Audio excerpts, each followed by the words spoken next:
Iguodala up for the layup. Oh, blocked by Jordan. Open. Chicago.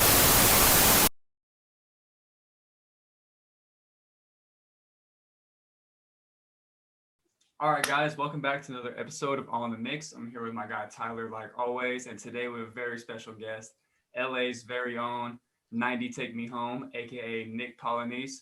How are you doing today, man?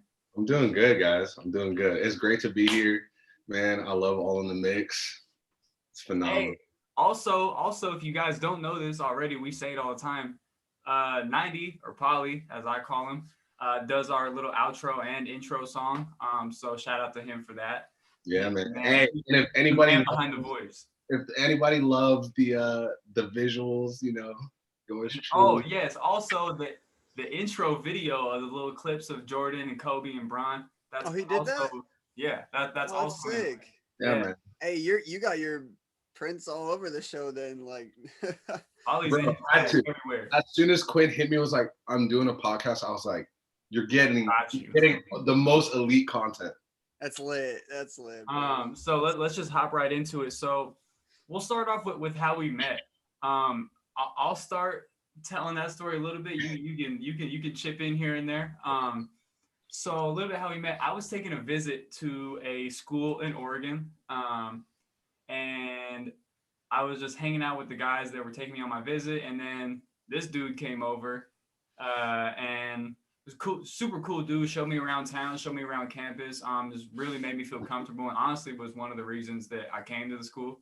Other than the fact that he was another dude from California, so it made me a little more comfortable with wanting to be there, and that's pretty much as far as that goes. We ended up being teammates, really good friends, and obviously we still talk to this day.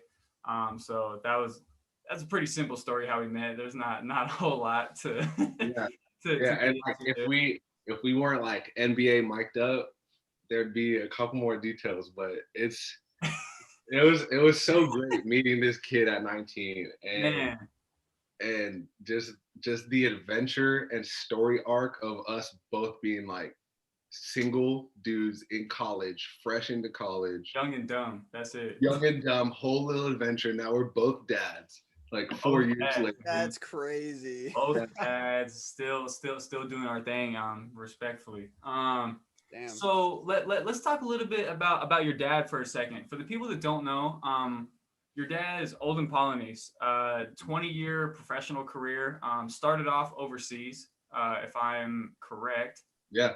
So he started off in, what was it, Italy? Right? Rimini, Italy. In Italy, okay. So a little bit about your dad, too, is he was born in Port-au-Prince, Haiti. Mm-hmm. Came to the Bronx, right? Went to high school out there. Went to UVA, University of Virginia. Was second team All ACC. 7-footer, if you guys don't know. Footer. Big, that's a big man. So after college, he spent a year in Italy before entering that 87 draft, and he was the 8th overall pick by the Chicago Bulls. If you guys don't know, that 87 draft was absolutely loaded. Number 1 pick was David Robinson.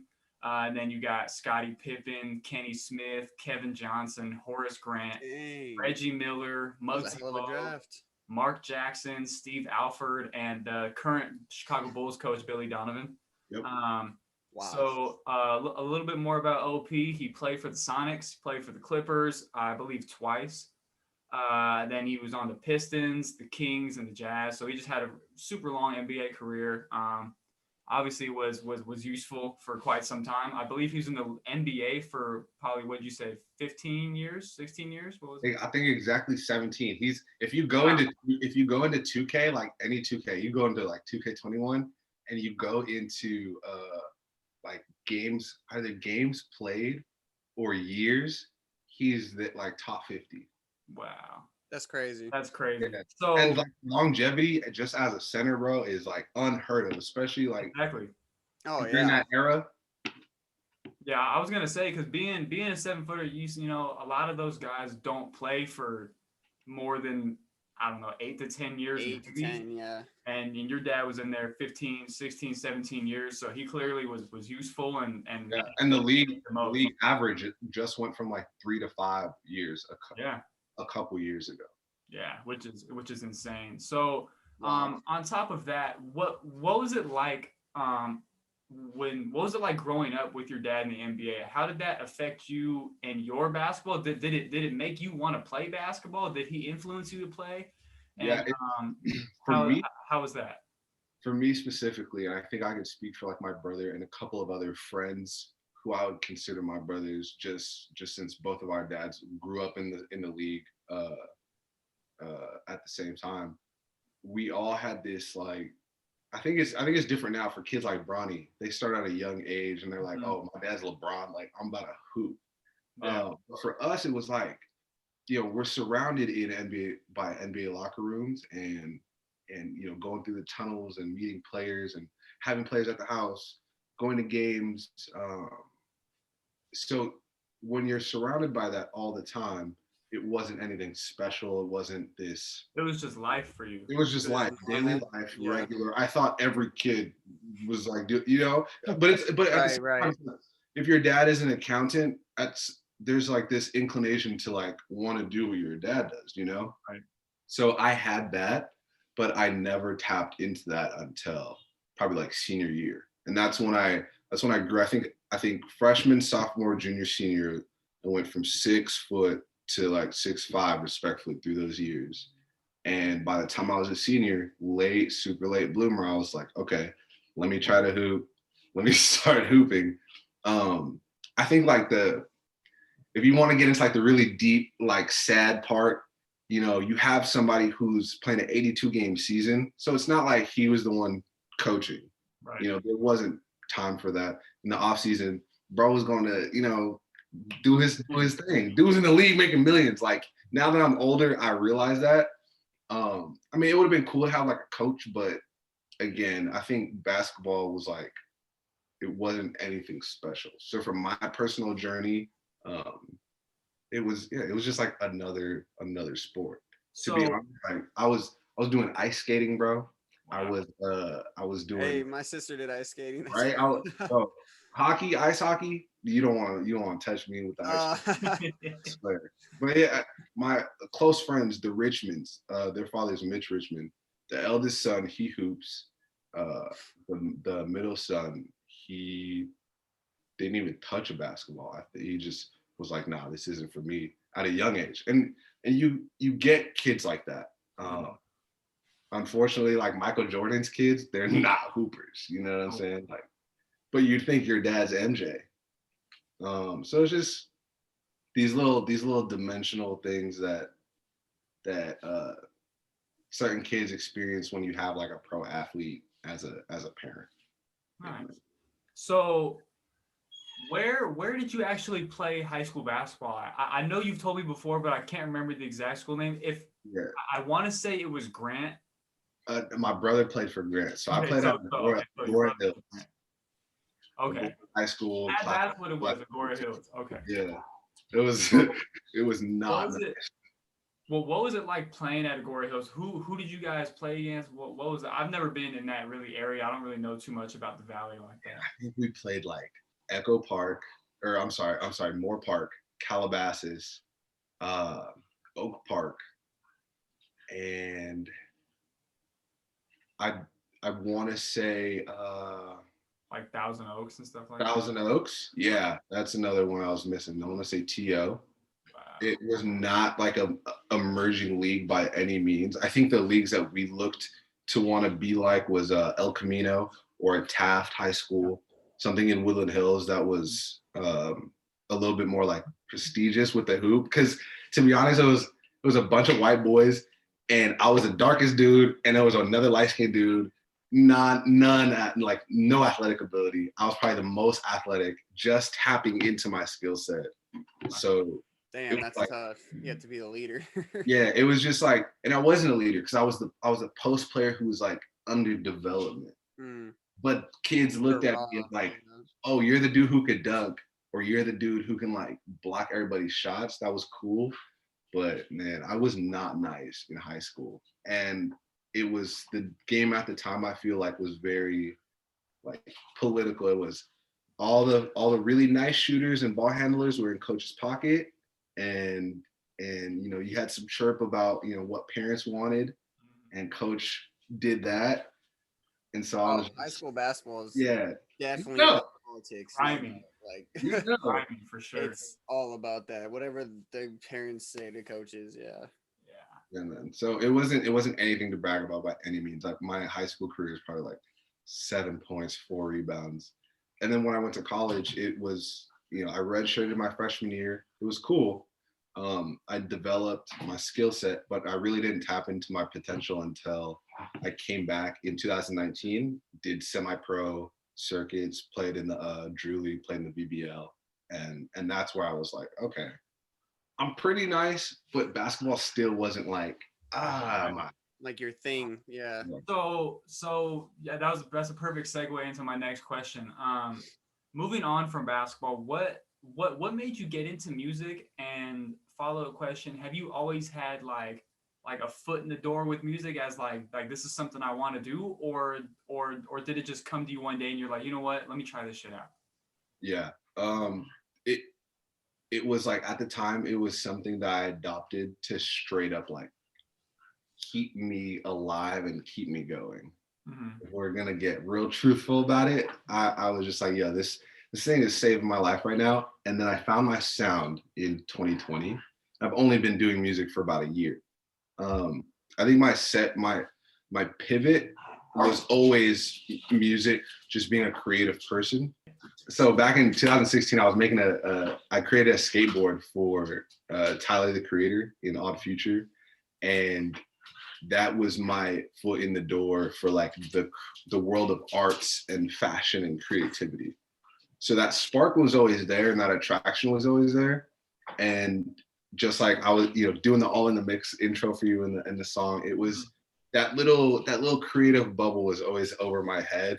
And having an athlete body, having an athlete background, an athlete father, the little life compass was always, sports, Creativity, and then, yeah. So everything in your life was pushing you towards basketball and athletics, but your mind was going this way with, I'm creative, I'm an artist, I can do this, I can do that. It wasn't as much basketball as it is, let me be, because I'm not even gonna lie, you're one of the most creative people that I know. I appreciate it, bro. You've done so many things that you've just sent me like throughout the past couple of years, and I'm just like, man, like, and the crazy part is you've done the majority of it on your phone, if I'm not wrong, right? Dude, yeah, I was not thanks, bro. I was not in a position to have like access to a laptop or a studio before people really started taking me seriously and then giving me these other resources. Right. So I had to just develop my skill set on like what I had access to. So right. So you have a very unique sound. Like you mentioned. Me and you have talked about off camera that we both say that you sound a little bit like Travis Scott's artist Don Toliver.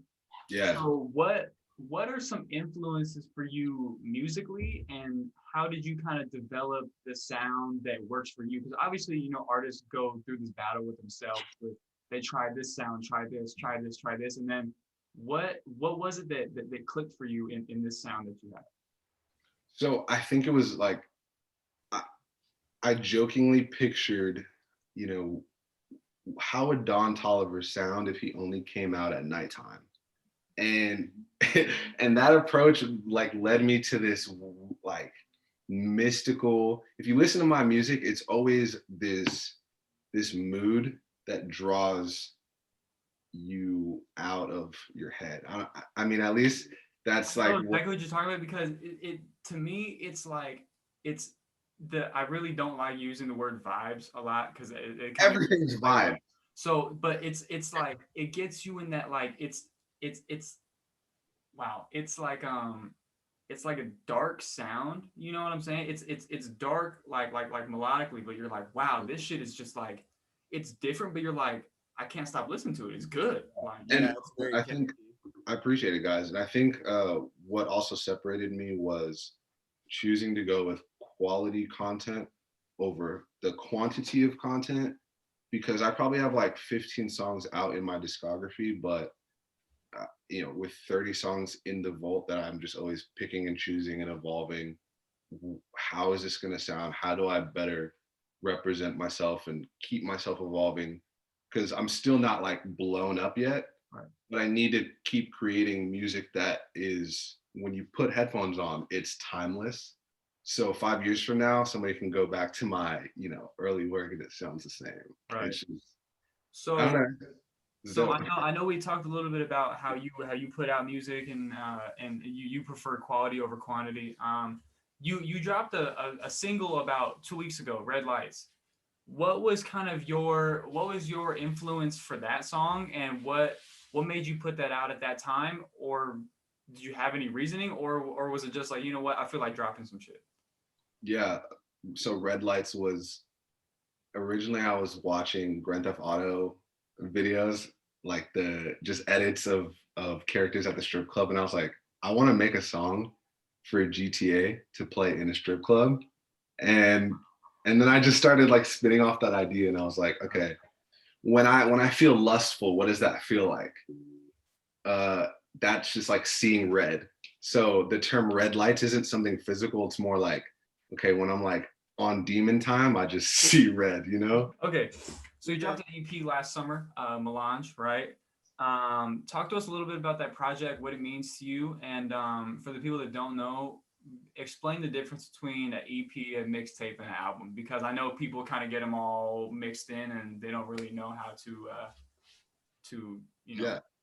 So Melange is to me an example of a lot of my range. And, going back to the name Melange being a mixture or a medley, I wanted, sonically to bring this mixture of alternative, trap, today's sort of Drake R&B, and fuse that all together in 6 songs or less, a 20-minute drive of just good energy, something that people can be introduced to that's not, 14 songs deep.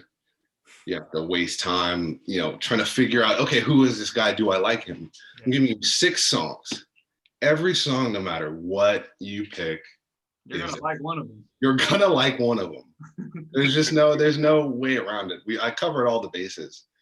So just my I think more my process going into that is I had to go through stuff and experience good and bad in terms of life experience so that I can write about it. Because when I'm not going through stuff, I'm not creating. I can't write anything, can't write about anything, because there's nothing going on. There's nothing meaningful. I could do the trappy, I did it a bit, I did it, but it's everyone else is doing that. And it wouldn't be me, it wouldn't be 90. So yeah, I think the album was just this good example of a high quality artist that people are just gonna love to discover. And I think that's half the journey between the artist and the listener relationship right there. Wow, that's awesome. That's a great explanation. Yeah. So, you had mentioned earlier that you prefer quality over quantity. A friend of our show, Xavier Rambo, a.k.a. Real Rambo, who we are all familiar with now, he said the same thing. Why? I mean, I asked him this question too, but why do you believe in quality over quantity, and why do you not drop all the time? Like because you know how some artists will drop every 2 weeks or once a month or every week. Yeah. Why do you do that? So I just recently, like, people talk crap about Russ a lot, and there's a lot of jokes about Russ. I hate his music, but Russ, the person who's knowledgeable about the industry and the psychology of music, I listen to that guy and I watch his podcast and his breakdowns, or anytime he goes live. He has a great book.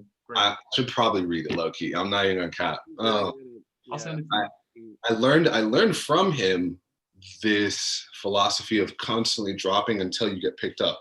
Unfortunately, it only worked for him at that time in music on the SoundCloud platform, where he built his fan base and there was this great migration, and it was amazing. Plus, you had the early years of like DistroKid and music distribution. So all that stuff was going directly to him at the time. Now, you know, flash forward, you have artists with this stuck analog mentality of I need to be on SoundCloud, I need to be popping on SoundCloud or these other mid distribution platforms. They'll use mid tactics like constantly dropping in order to get this engagement. But everyone's dropping everything all the time. So you're just going to get lost in the sauce. Yeah, and I think along with your question, Quinn, of what separates why do you choose quality? What separates you? Going into the name 90 Take Me Home, I needed to choose something that when you type my name in, only one person comes up, and that's me. If you type in Lil anything, you have 50 artists named Lil. Yeah, that was my next question. So, you know, so I was like, I really need to do things that are gonna trigger the algorithm for my benefit, and I don't think a lot of people are thinking like that. Yeah, music, you know, I think I need to be making music if I am an up and coming artist and I don't have a lot of resources. I need to show that I'm, you know, meeting this industry standard of sound while I have, you know, what I have. Because as soon as, you know, shit works in my favor for real, then I'm coming for Don Toliver. I'm coming for the Travis Scotts. I'm coming, you know, it's gonna be nice. But I think it's really important to understand like this little hidden psychology behind what you're trying to do, and if you're really trying to do it, because you can make music for your friends, that's cool, post it, great, but I'm trying to make stuff for the airwaves, for in people's bedroom, you know, I'm trying to get into your house and home and and be that artist in everybody's playlist. So last question for you before we hop into all the goodness of college basketball and NBA basketball. Talk to us a little bit about your next project. When can we expect that? Are you thinking about it? Are you working on it right now? Tell us what is next for 90? Yeah, so I did the EP already, 6 tracks. Is it time for an album? I've done the singles, you know. So I think the album has to be an album. Keep it like 11 songs, and it's more of a focus on the sound that I'm trying to pioneer and separate, which is, and I keep saying this Don Toliver type sound because I do want my name to be in the same sentence as his. Right. You know, who wouldn't want their name to be in the same sentence as Drake in reference or a Playboy Cardi? Not. Yeah. So for me, it's this Don Toliver but elevated. And this is gonna sound so, you know, conceited, but in terms of marketing, I have more appeal than he does. Like, dude has clout. He's from Houston, so he's got his dudes behind him. Fucking with Travis Scott. Right. He's got the dudes. But no girl is like, let me turn on Don Toliver because that's my go-to. Yeah. Or let me this is a song I can listen to with my boyfriend type of song, or my girl. Or as a guy, this is something I can listen to with my girlfriend. Right. I'm trying to like merge this sound. So there's this unisex honest audience. You know what I'm saying? Absolutely. That's awesome. So, it's a good try. Yeah, I like that. That is definitely a great way to duck my answer on when the next project is dropping. Hey, artists always do that. Artists always do that. Also Kanye. Xavier. They always go around it. Did the exact same thing. Yeah. Well, long story short, I think we can expect it before the summer. Perfect. I think it just depends on what I go through before then, because I don't want to put an album out and it's just fake music, regular, gonna get lost in the sauce. It's just not what you wanted. Yeah. I need to live through some things and go through a little bit of stuff so that we can get some quality sounds. Awesome. So that wraps up 90s portion of our show. So now we're gonna hop into college basketball. Tyler's gonna cover that. All right, so Tyler, what you got for us in this week's college basketball, man? All right, so I cut a couple games of the week. To start it off on Tuesday, an unranked Georgia team upset number 20 Missouri 80-70. The Bulldogs were led by their sophomore forward Tumani Kamara, who had 15 points and 8 rebounds in the upset win. And then on Thursday night, Wichita State pulled up an upset of number 6 Houston. That one shocked me quite a bit. The Shockers were I think the thing I'm most shocked about is Houston's number 6. Yeah.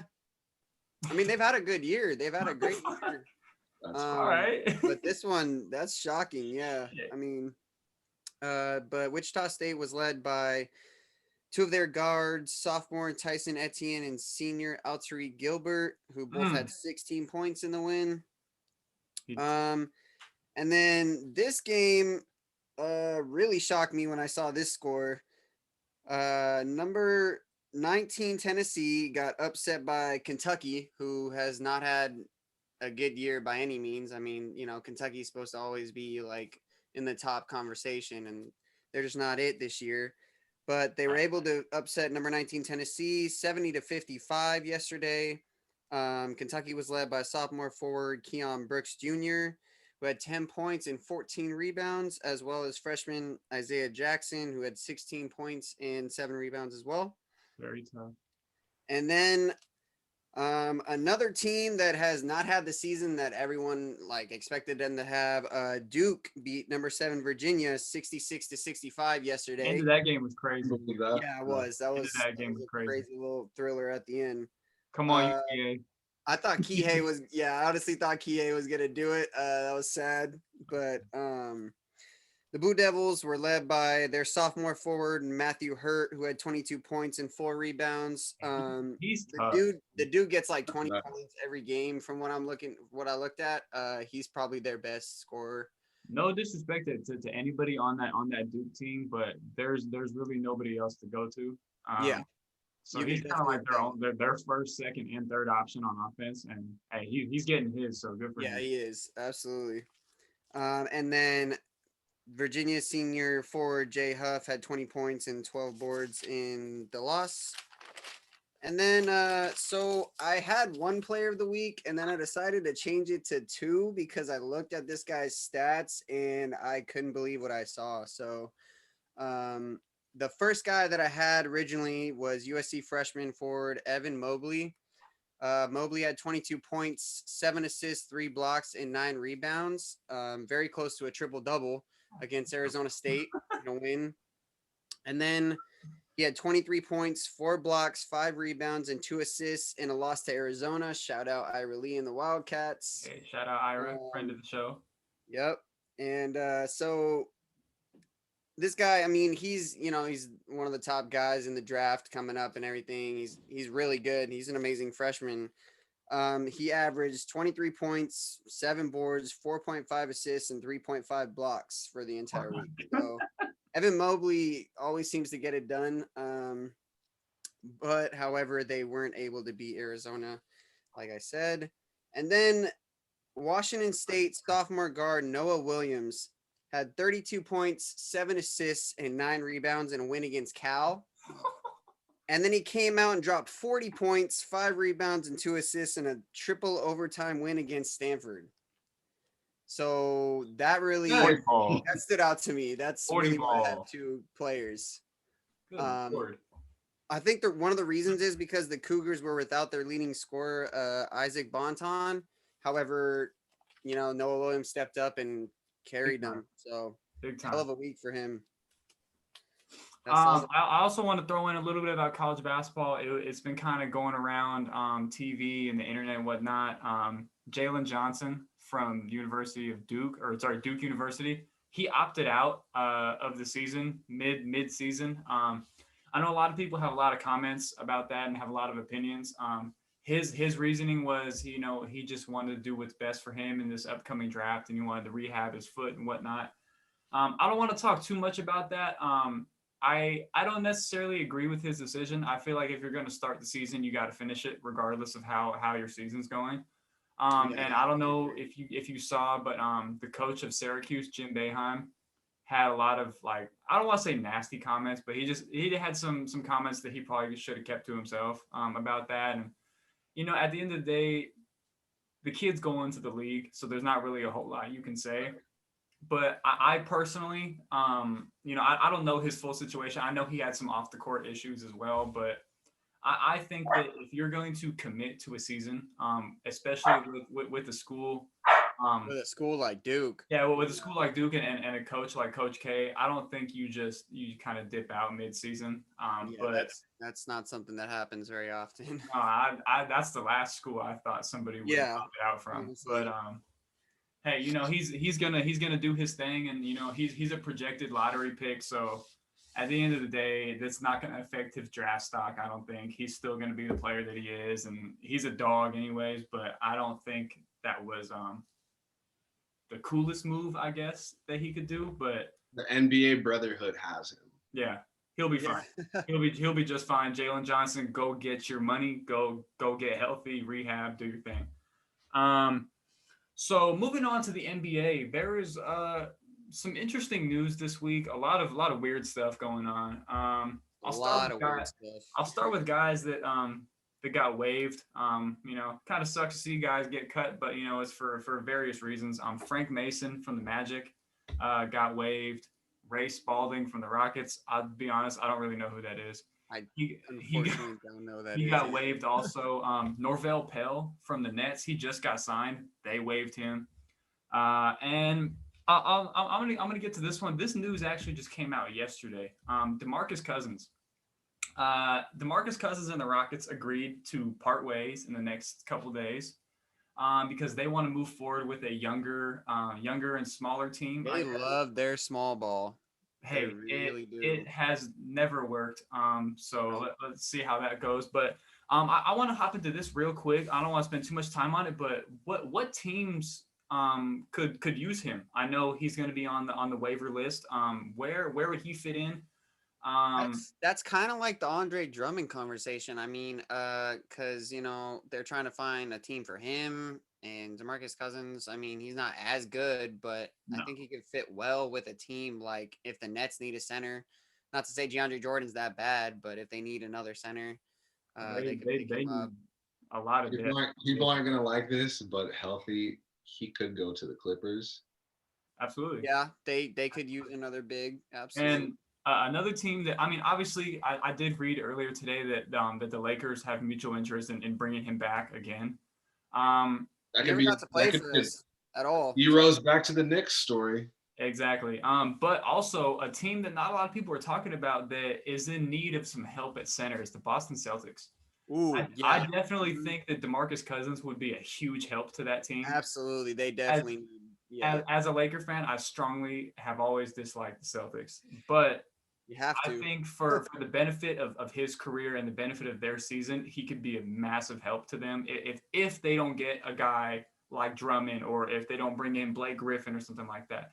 That's what's weird is like you don't hear Andre Drummond or Blake Griffin's name in the Celtics conversation at all, and you would think that's a team that really does need another big like that. So that's great. So best of luck to DeMarcus Cousins. He's had a rough past couple years with injuries and getting bounced around, but he's always been one of my favorite guys in the league. So hopefully in his case, he ends up on a team that's in the right direction and in position to win a championship.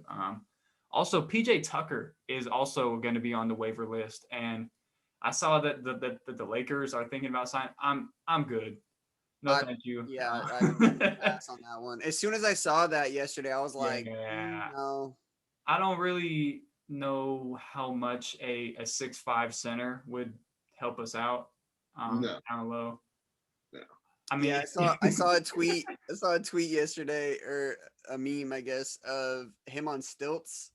That was pretty funny because they were like, I mean, only center. If anybody watched the playoffs last year and saw what Anthony Davis was doing to PJ Tucker, he would be. I don't want to be disrespectful to him because he's a hell of a player, had a hell of a career, but he would be zero help for us. I think the only help he would really would really bring would be to guys like in the locker room, to give guys like Kyle Kuzma some more confidence and some more, like some toughness. I think he would bring a lot of toughness and a lot of heart to the team. But I think he would bring a good mindset. Yeah. I think as far as on the court, I don't think it would be too much help. I could be wrong, and he hasn't had like a great team at all. I just want to say real quick, shout out to Blake Griffin again one more time. This man is not getting any of the respect he deserves as a player on or off the court. And I get his downfall was punching the equipment manager, I believe. Absolutely. Broke his hand, got traded. Mm-hmm. They settled. Dude walked away with like $1 million, $2 million. He's good. Hey, I would get punched in the face by Blake Griffin for like 100,000. Yeah, for real. The fact of the matter is, you have a man who was arguably the best dunker in the NBA for a large early portion of his career. Rookie of the year, slam dunk champion. Slam dunk champ. He had many first dude to really publicly clear a car. That was crazy. Come on, he set the standard. And he's had a lot of nagging injuries, and he's kind of got out of his game a little bit sometimes as far as handling the ball and trying to do his thing. But I definitely think whatever team he ends up with, I hope he ends up with a contender. It could be Boston, it could be the Lakers, it could be.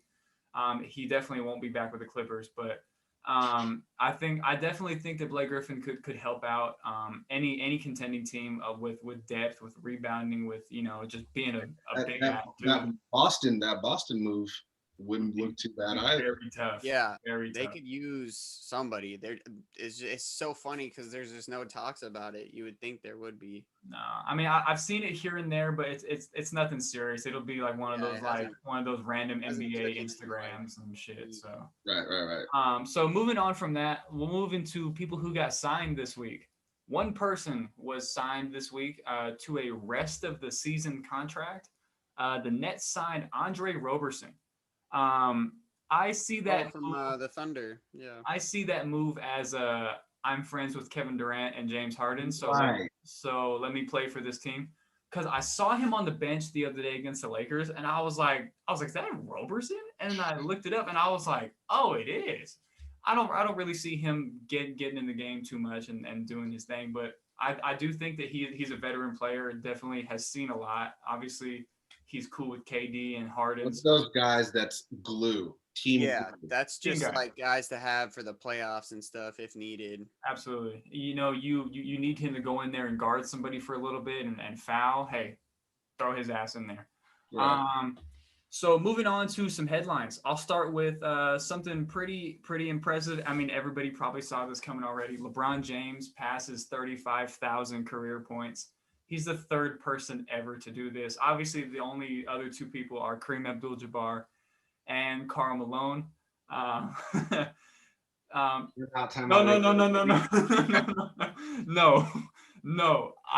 There's a no Karl Malone zone over here. This is this is not. I was not saying that for any reason other than the fact that was the second person to do it. Karl Malone's number -100 in my book.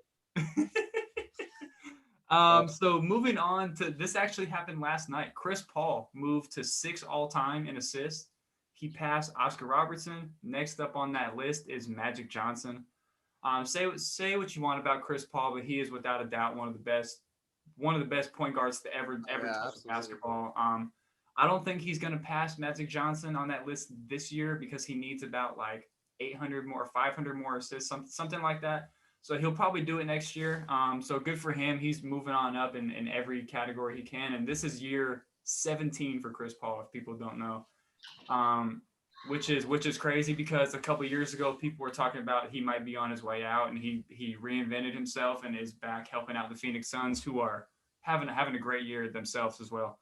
A lot of these guys are going to play to 40. You're gonna see a lot of. I think that's gonna be the precedent nowadays. Yeah, absolutely. Having 17 to 20 year careers is probably gonna be the new. And even if you are a role player who's 5 to 7 points and you're great energy in the locker room, or a player coach. And I mean it's 40 like that. if I'm not mistaken, I know Jared Dudley has been in the league 10 plus years now. He has by no means been a star player, been a huge factor in any team. But the No, he's reason just the Lakers keep bringing him back, guy. the reason the Lakers keep bringing him back is for the simple fact that he's someone you want in your locker room to if you have a guy, I said Kyle Kuzma earlier, like him, who, young guys tend to get down on themselves when they have rough starts and rough games. Jared Dudley is there to pump you back up and be like, you know what, you're here for a reason. Let's do it.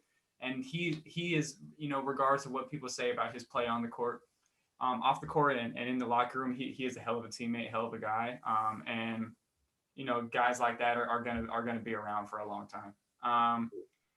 Back to Blake Griffin and Andre Drummond. We had talked about it a little bit, but the Pistons agreed to bench Blake Griffin until they find a suitable trade or if they buy him out, which would allow him to sign to a contender. Do we know his buyout? I think they still owe him like 17. So check this out. He has 2 years left on his deal, this year and next year. Each year is $36 million.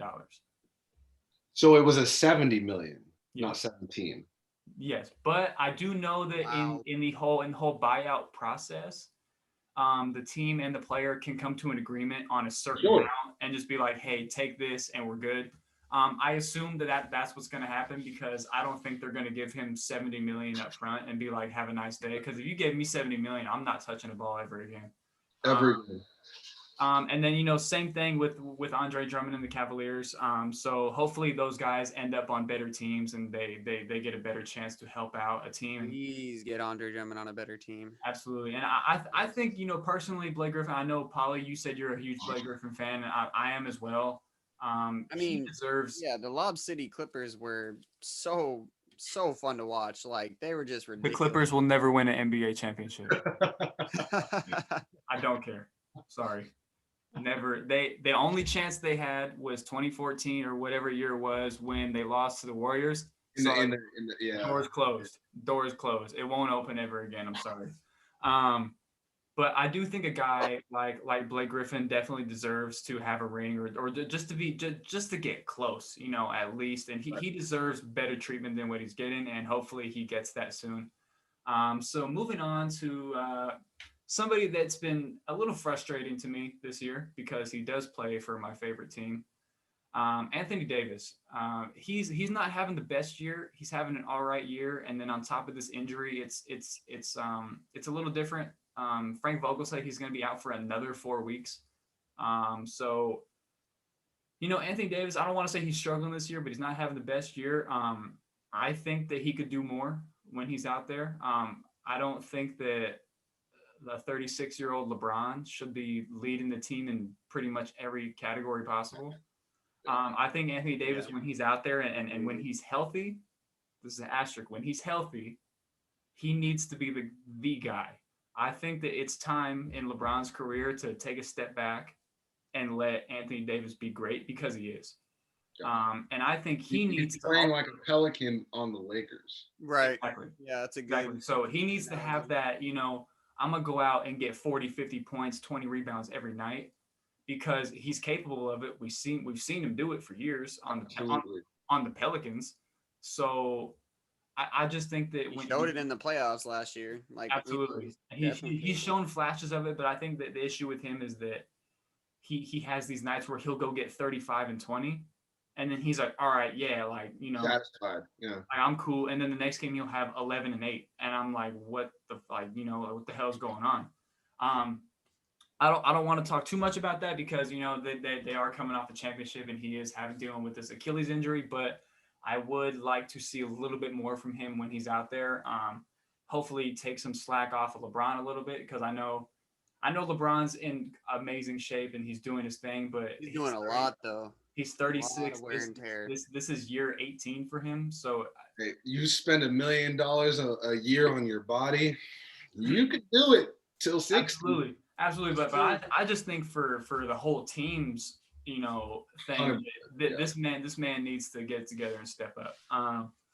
So the All-Star starters were announced. This made me extremely happy, except for one guy. But the captains of each side are LeBron is the captain of the West, KD is the captain of the East. Duh. All we needed was KD to be healthy, and Giannis is not going to be in that little position again. The West, the starter pool is Steph Curry, Luka Doncic, LeBron James, Kawhi Leonard, and Jokic from the Nuggets. The issue I had with this team, with the West, is Damian Lillard is not a starter.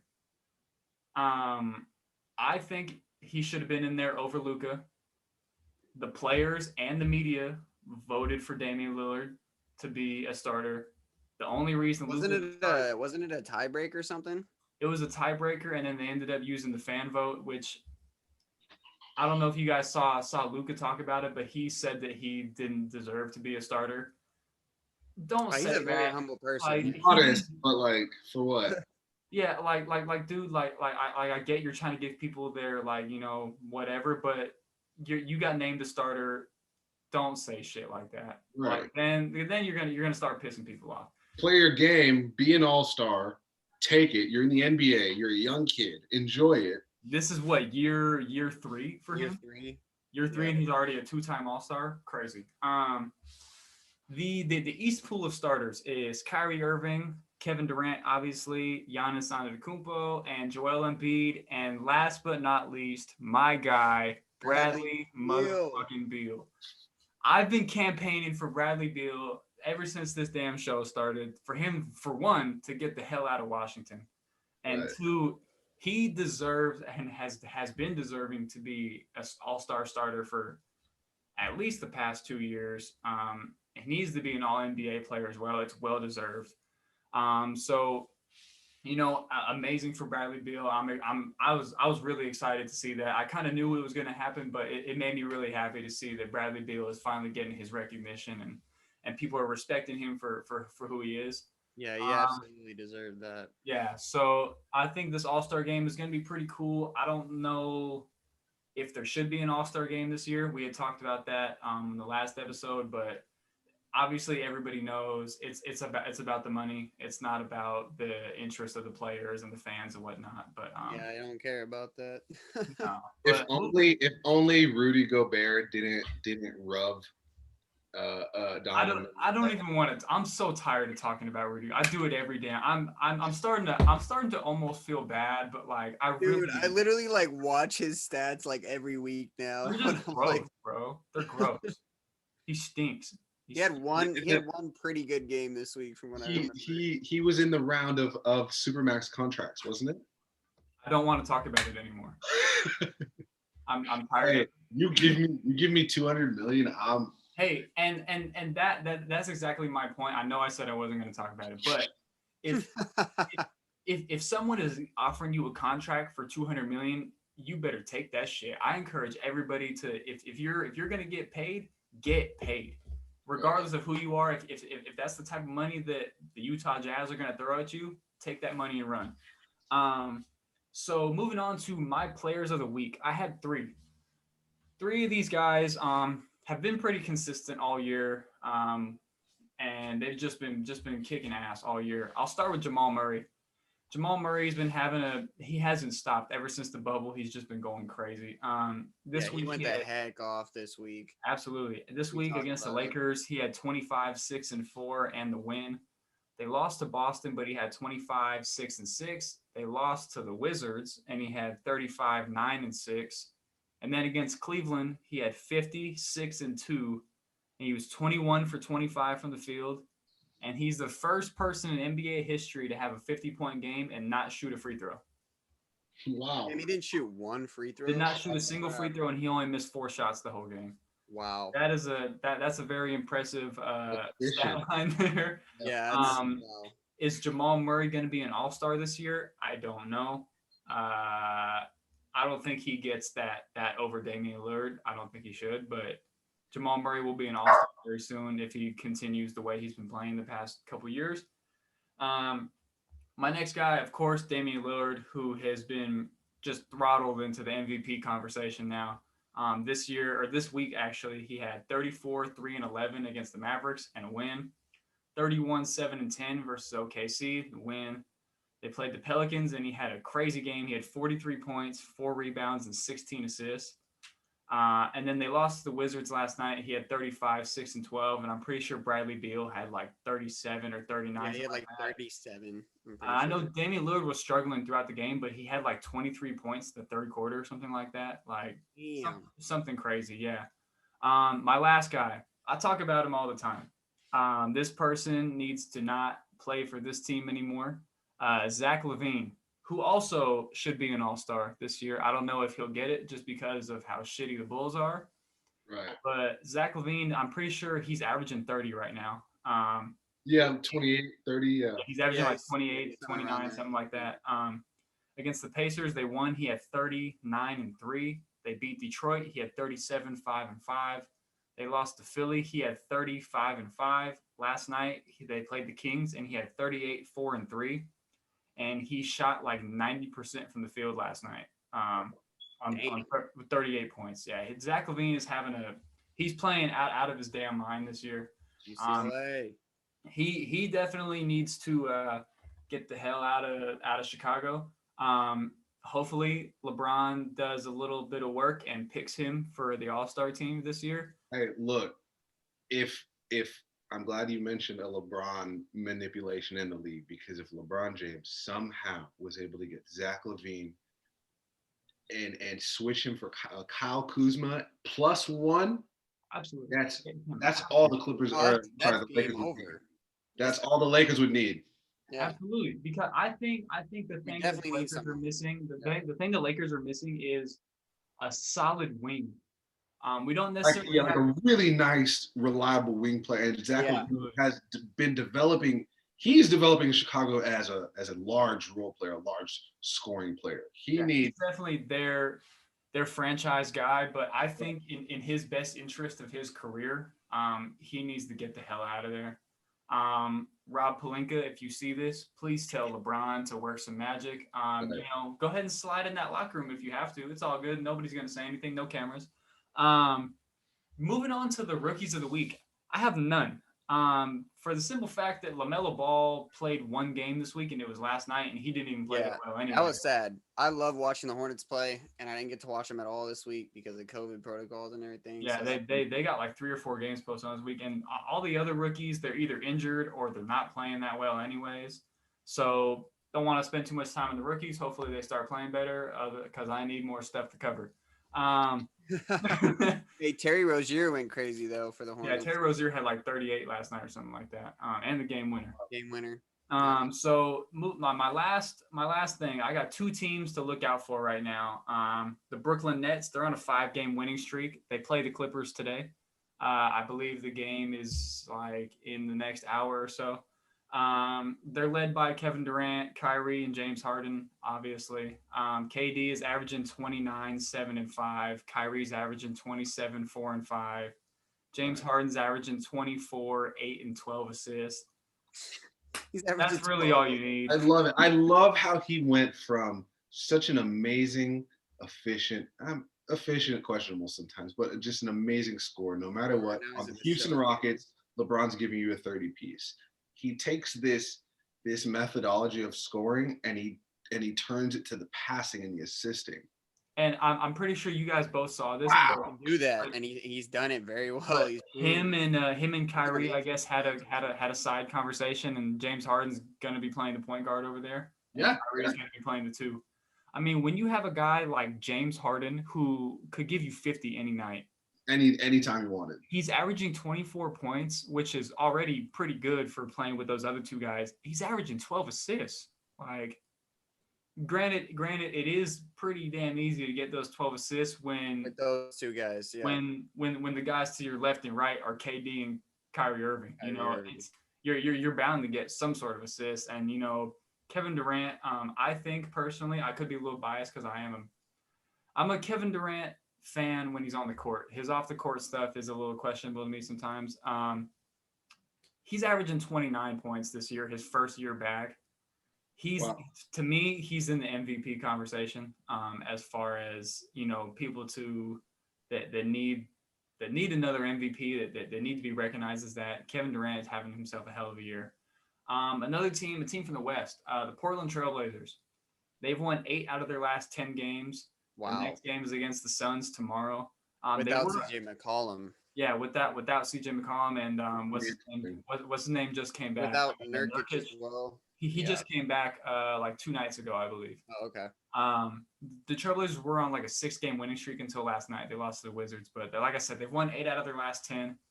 They're led by Damian Lillard, who's averaging 34 and 7.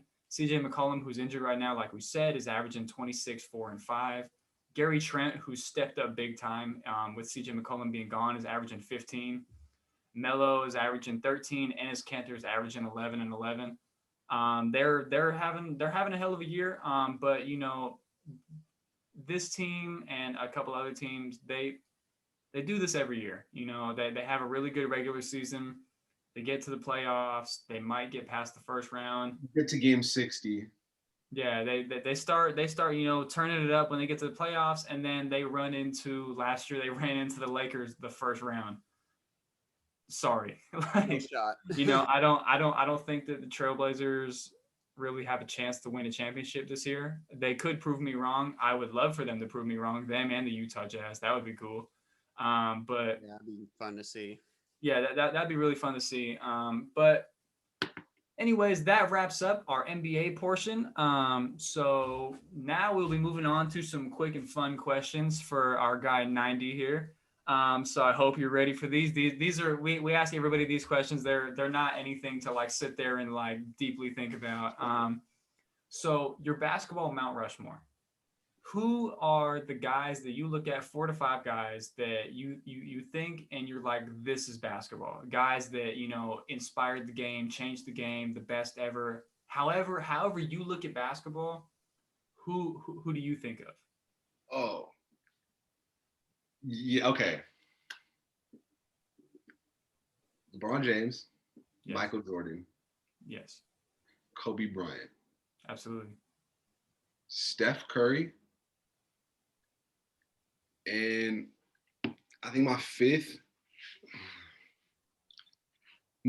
might be Shaquille O'Neal.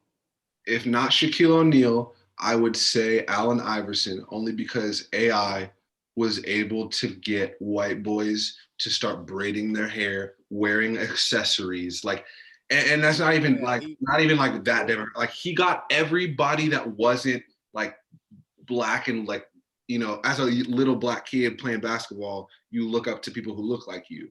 But he was the guy that was like, everybody could look like AI, because AI was just like this swaggy, shifty dude who wore the headband, had the braid, had, you know. And then inarguably, Jordan's impact, he was the first player to take the game international. Shaquille O'Neal, he was the big man, Big Diesel. But then off the court, he was the biggest philanthropist, marketing genius. He's the man. He was able to take shoes, basketball shoes, and make them so affordable. And you know, then LeBron James, always been in the spotlight, has restructured the game of NBA basketball, I'd say, throughout his career, because there's the chase of him trying to reach Jordan, but then there is the just the frenzy that GMs and coaches and organizations go through whenever LeBron makes a jump or whenever LeBron makes a decision. There's nothing that you had an entire city of Cleveland, Ohio, whose economy surrounded that man. Bro, you can't tell me like he's not an impact. Absolutely. Oh, So. absolutely, yeah. No doubt. And another thing I want to add about LeBron before we move to the next question is, you know, he has exceeded every expectation that has ever been put on him. And yeah, the only thing that nowadays is extremely rare, because people were like, okay, you know, he's going to be this. He took it to here, you know, and LeBron James is just great. There's no other word to describe him other than great, legendary, whatever you want to call it. Moving on. 4 guys that you would take to any court in the world, obviously the 5th being yourself, and you're not losing. And keep in mind, it doesn't have to be just NBA players, NBA legends. It could be people that you know. It could be anybody. And I'm not losing? You cannot lose. Me and 4 players. Yep. Okay. We were just talking about our boy. He's in the Superstar League, man. Mr. Ryan Carter, has he gone? Shout out Hezzy God. Yo, this dude is a menace. I've seen grown men come out of character when they play him. Dropped a cool 50 ball last night. Yeah, he's quite a player. I would say him. I would say, if we're really like stretching the imagination, I will pick up LeBron. I will pick up. Shout out my boy Jeremiah Gray, Filipino player. Yes, sir. International stud. I'll pick homie up because that boy's always been nice. I got 2 left. Mm-hmm.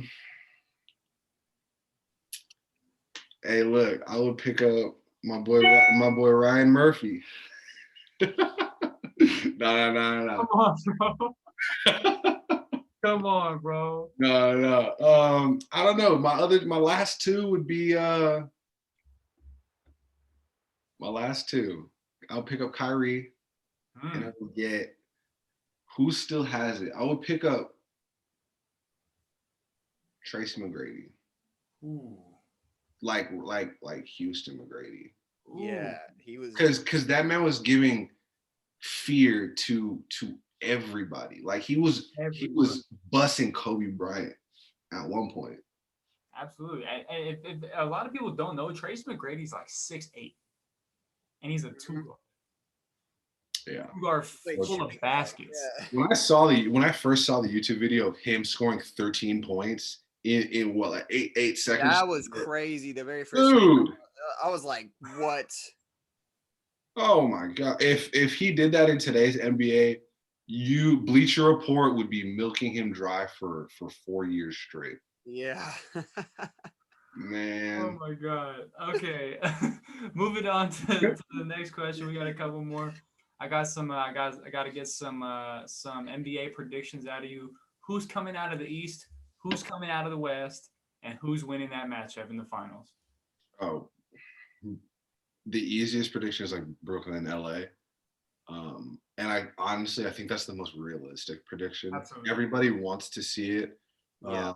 If Milwaukee was a very good contender last year. They're a very good regular season. I mean, regular season. Everyone thinks they're gonna get there, and they don't. Something about Giannis, I don't know. It's not the foreign thing, and it's not being a big or a freak athlete. I think it's very much just a psychological or mental, just him as an individual that he needs to get over in order to make that next jump, because he's had close to 10 years in the league of being a wow story and a leader for his franchise. But he does the crown thing. He dubs himself these titles, right? But he doesn't back it up like a LeBron would. He says, I'm the king, but bro, you're not taking your team to the playoffs. You're not getting your team out of any round. Yeah. So I want to say Milwaukee, but it's going to take more than just Giannis. And then out of the West, you have LA. Another contender could be, I want to say Portland, but Portland needs one more piece. They're still in their rebuilding, and I think it's going to take like anywhere from like 3 to 5 years. And I said that to myself like 2 years ago. So we'll see what the next 3 years look like. Yeah, they don't make enough splashes. They kind of just stay like very mediocre. And then again, it's like somebody like Damian Lillard who demands this elite player recognition. Okay, so show us that, Dame. And I'm not in the league. I'm not spending hours in an NBA gym getting up shots.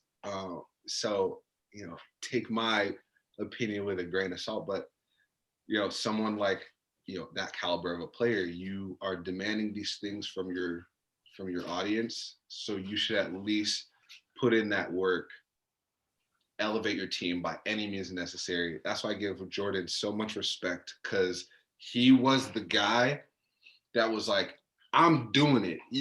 I turn back around. I better see everybody else doing it with me. Right. Absolutely. I agree. Another team I think to look out for, other than the Brooklyn Nets in the East, would be Boston. That's kind of the only other team that I see that could give them. They need that big though. They need a big. They need a big. Tristan Thompson's not going to cut it. So moving away from basketball for the last couple of questions, are you binge watching anything? Is there anything that you watch that you want to put people on, or is there anything that you've just been super tapped into lately? Let's see. What I'm gonna ask my guard now. What have we been watching? Okay. We have Your Honor. That is a Showtime show.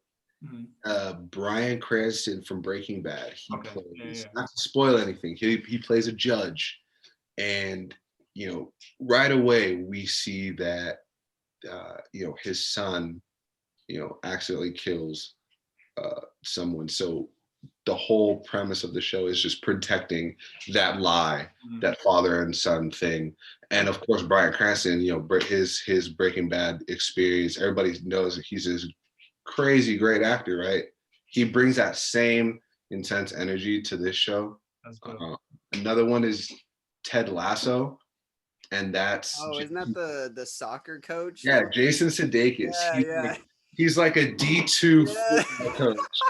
And he goes. That been so hard when I first watched. It's so good, and he makes the jump to Europe, and he becomes like a Premier League coach. Soccer coach, yeah. So good, so funny, bro. Yeah, that's crazy. So, what about music? Is there anybody that you're listening to other than your own music? I don't know if you're one of those artists that like sit there and like you're like, I only listen to my own shit. Yeah, no, sometimes I do, and then sometimes I need to take a break and listen to other people's stuff. There's just this balance of not trying to bite sound while you're listening to other people. I would say some of my guys that I'm listening to right now, I could just throw out. Richie Quake, definitely got to look him up. He has a very Tame Impala sound. For sure. In terms of like more rapper or the SoundCloud sound, I would say any of the guys in a group called Slay World, Summers, Can, Autumn. These are just artists within the group. And then another young cat that I just found out about, my homie who lives in the Valley. His name is Giovanni, I believe. He goes by Govani. And that kid, man, he has got some music on him and got some talent. So I've kept it to a couple of low-key artists and then some friends.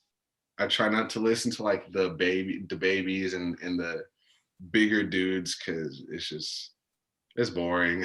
It's so boring. It's all starting to sound the same. Yeah, it really is. I thought about that the other day. I was like, I haven't heard anything that's like really wow in a while. And it's a time right now. I'm telling you guys, it's a time right now to really discover new people. That's why I'm trying to push my stuff so much, because it's like this is the music bubble that's about to pop. Once everything starts coming back, you'll have this emergence of new artists to discover. It's really good. It's really refreshing for the industry right now. Nice. So last thing, is there anything or anybody you want to shout out? This is kind of your little 15 seconds to just throw your shout outs in and let people know what's up. Shout out Coach Wags, Coach Stam. This is for me and Quinn. We hope y'all are doing good. Always big blessings to my guy. My girl Justine, who's off camera right now. But shout out Justine. This friend is her friend of the show. Friend of the show. Who else? Shout out Rambo, guest of the show. Yes, sir. Shout out Rambo. Shout out my guy X. Who else? Let's do a whole shout out track. Shout out our Lord and Savior. For the one time. Oh, you're a 3-time Illinois State champ. Hey, shout out Justine Goodale, 3-time Illinois State champ. By the way, she used to hoop, bro. I don't have any hardware to my name, no medals, nothing. But she's got like 3-point competition wins, like division champ wins. I'm like, Dang. Like that. man, she's nice, low key. Like that. He was a baller.